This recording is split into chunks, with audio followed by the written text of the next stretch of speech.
running still, it's rough. Welcome to the episode, folks. On this one, we'll keep diving into the VS Commodore, take it for a run and analyse whether the camshaft is no good. Just a few more dollars. I suspect one lobe is no good. From the professional mechanic, and he has had a lot of years of experience, he suggested maybe the inlet valve's gone. That's why I was sneezing and hiccuping inside the plenum chamber. But when I pull it apart, the inlet lifter looks like this. And there's nothing wrong with it. What I'm going to do today is I'm going to take the rocker cover off and see what sort of rocker duration is on the exhaust. I don't find anything wrong with the inlet. It was a bit of a bum steer. I went away from it and honed in on the whole build, put some heads on it, go into the area of the inlet when this is the exhaust, have a look at it. It is pitted and it is stuffed. Still rolls, see that? See that? That there indicates to me it was sitting like that for 10 years like that against the camshaft. So that means when it run, you have oxidization, which is rust, and when you have a rusted cam, it goes hard, and if it breaks off, then chunks of your camshaft's gone. So my bet is, after I do a test drive around the block, my bet is I'm pulling the camshaft out. What I've got to do, I'm just going to go around, even though it's bucketing rain, I'm going to go around for test drive, and this is the last test drive before I decide 100% pulling the cam out. I'll just see how it goes, because I left it a week, but I never test drove it, so off I go.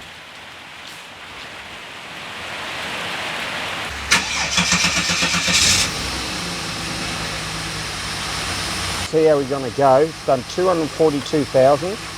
New cylinder heads, just go around the block. Everything is still registered and works. Just see I've got my little toy on the back. John Deere. It's going to start fogging up now. Here we go. I'll just take it around the block.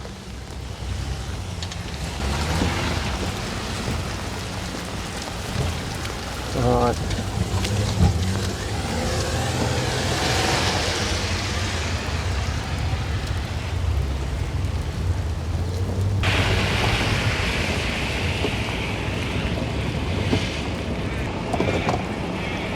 She's running still, it's rough, it won't pick up properly. So looks like camshaft out, pull the whole front of the engine out, see how we go. Back home, it's raining cats and dogs, but it doesn't stop us, does it? This part of the fence had all wood. That wood that's stacked up there, all that rotten wood there, good firewood, that was all along here. And my neighbour Cookie decided to give me new sheets to put along here, and I got some poles that are left over, and this is what I'm going to do to the poles. And this one's going to sit right here. It's going to look magnificent. I think I'll put it up about this height, and I'm going to put another one down the bottom. I've got that pole, this pole. I'm going to concrete these in today, like that. Fitter and Turner, I'm thorough. And we don't buy the quick set concrete cement, we buy high strength. Do it once, do it right.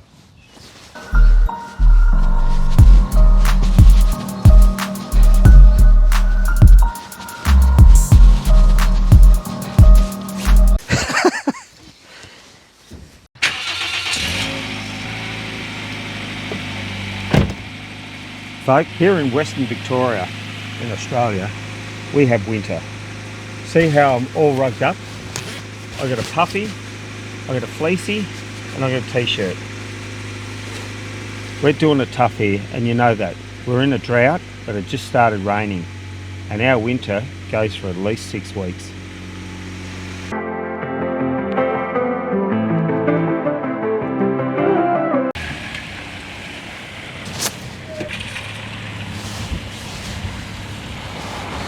We're going to Mitre 10, and it's just down the road here. Turning right, here we go. In our reliable Yaris.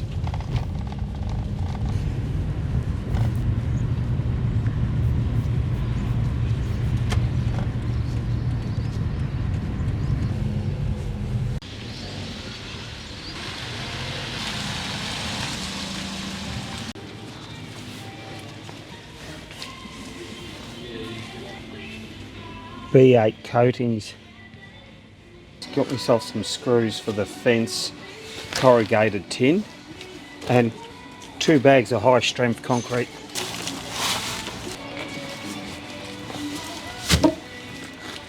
Good. Lost my glasses. Don't know where it's gone.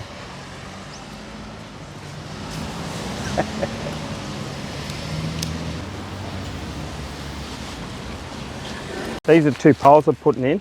I've done the concrete in both of them, and I've got my spirit level here, a digital one. When you look at it, if it's 2 degrees out, you see it. It's on the POS, know what I mean? Pisa, Tower Pisa. So the concrete's underneath, and the soil will just hold it into place. Right, we'll have a look at it now. It says 89.95. That is 90 degrees to the perpendiculars of the universe. This is 89, so just go over a little bit. 89.8, and I'm throwing the clay in because the clay is such a nuisance. Oh my gosh, who invented clay? Just barreling in these pieces. They're concreted in. I've got to cut them off in a minute. Here, cut them off there, put that last sheet in here, come down here, all the material from next door I'm pushing up against there. Cookie said so. I'm getting these drivers in here. We just bought these yesterday. I should have filmed it. And you think, why go for savings? Why go for savings?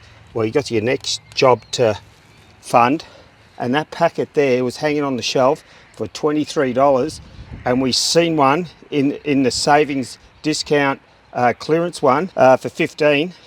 So there we go, mate. I don't know how much 15 minus 22 plus that, you know. So it's good savings. And these are called, see, it's a hex head, but the real name is, and you research it on the internet, Duvalaki.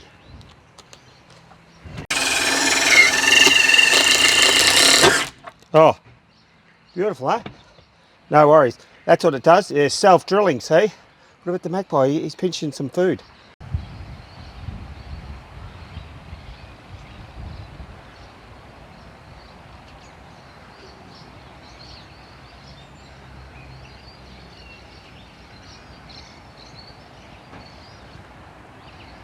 Just deburring this last bit of the hedge.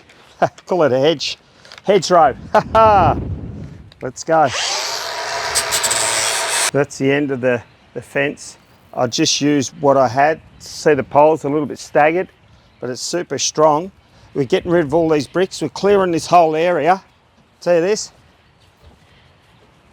Super strong. And the poles, right? And I put that on there. Done. Perfect. Perfect. Perfect. Perfect. Perfect. Perfect. Perfect. Perfect. Perfect. Perfect. Curly's watching over there. Perfect. Perfect. Just on the Buick-based Ecotec. And it's just pulling the rocker. Don't know. The rocker cover off. We're just going to have a look at the exhaust rocker. That's all we're doing. Just going to torque the rockers up again. Can't remember what they were. I think they were around 30 Newton meters, so I'll try that. I'll have a look on mine. An extension. It looks like it has good rocker duration on the exhaust valve on number 1, so maybe not that. Might have to try an injector again.